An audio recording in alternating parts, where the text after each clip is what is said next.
Good morning mga ka-Motovert TV. Gumising nga po ako ng maaga para magbiyahe po puntang Bicol. And then kung napapansin nyo po, nililigpit ko na po yung aking pinaghigaan.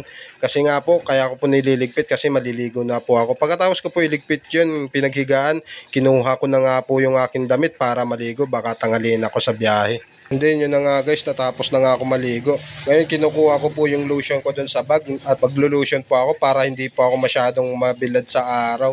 Ang arte ng Kamotovert TV nyo, pa-lotion pa. Te, ayaw mo pa. Ayun na nga po, tapos na sa pag-lotion, nakapagbihis na nga po pala ako niyan. And then kinukuha ko po yung gear ko dyan para suotin ko po sa biyahe para kung sakali naman po masimplang ako, hindi po ako magagalusan. Bahala ka dyan, ang arte mo talaga. Pero hindi po talaga kailangan po natin itong suotin para kung sakali just in case emergency po na masimplang tayo, hindi po tayo masusugwatan. Ayun, bago ko nga suotin yung gear ko, kailangan ko muna magsapatos kasi ang hirap magsuot ng sapatos kapag naka-gear na. Ayun na nga po, nakuha ko na yung sapatos ko, hindi kinuha ko na.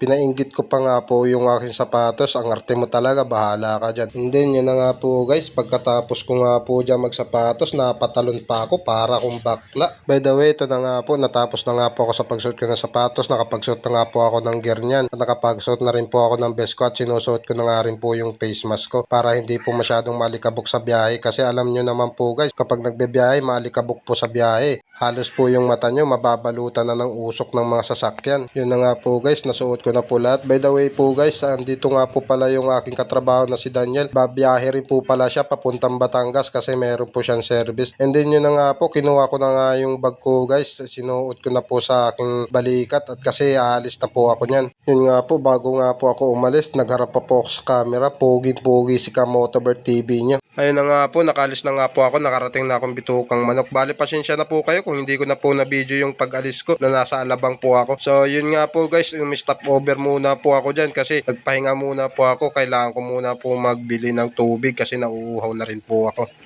Yan na nga po, bago ako tumawid, nagtingin-tingin muna ako baka may biglang sumulpot na sasakyan, nasagasaan pa si Kamotovert TV nyo. And then yung nakarating na nga po ako sa tindahan, may magandang babae doon, tinanong ko, meron po ba kayong pagmamahal dyan? Te, broken hearted si Kamotovert TV nyo? Bahala ka dyan, ang drama mo. Yun na nga, patawid na nga po ako nyan, papunta na ako sa motor ko. Dahil pagkatapos ko mag-inom ng tubig dyan, gagapang na rin po ako puntang Bicol kasi nga po, baka abutin ako ng gabi sa daan, mahirap na, baka meron pa tayong makasalubong na NPA. Yun, poging-pogi talaga si Kamotovert TV nyo. Ayun na nga, natapos na nga ako sa pagpahinga, bali gagapang na po ako nyan, papuntang Bitukang Manok. Yun guys, papakita ko sa inyo kung gaano kaganda Bitukang Manok para makita nyo naman. Ayun na nga guys, andito na nga ako sa taas ng Bitukang Manok. So, ang ganda nga po, lalo kapag nasa baba ka, pakyat ka pa lang, kitang-kita mo lahat ng view. And then ngayon guys, pagdating ko doon sa taas, ipapakita ko sa inyo kung gaano kaganda yung Bitukang Manok. By the way, andito na nga po pala ako sa taas ng Bitukang Manok. Tingnan nyo naman guys kung gaano kaganda ang Bitukang Manok. Dahil sa sobra ng ganda ng Bitukang Manok, naupo nga muna ako dyan para mag-vape-vape lang muna ako dyan. Nagmuni-muni po ako. Ayun na nga po, habang nakatambay ako dyan sa Bitukang Manok, meron akong napansin, dalawang magjowa, naglalambingan. So yun guys, papakita ko sa inyo kung anong ginagawa nila. Ayun na nga po, naglalambingan sila pero di ko alam kung anong ginagawa nila dyan, kung naglalambingan ba sila o nagtitiktok. Pero talaga, mapapasana all ka na lang, broken hearted ka talaga, Motovert. By the way po, hanggang dito na lang aking video. Maraming salamat po sa panonood. Thank you!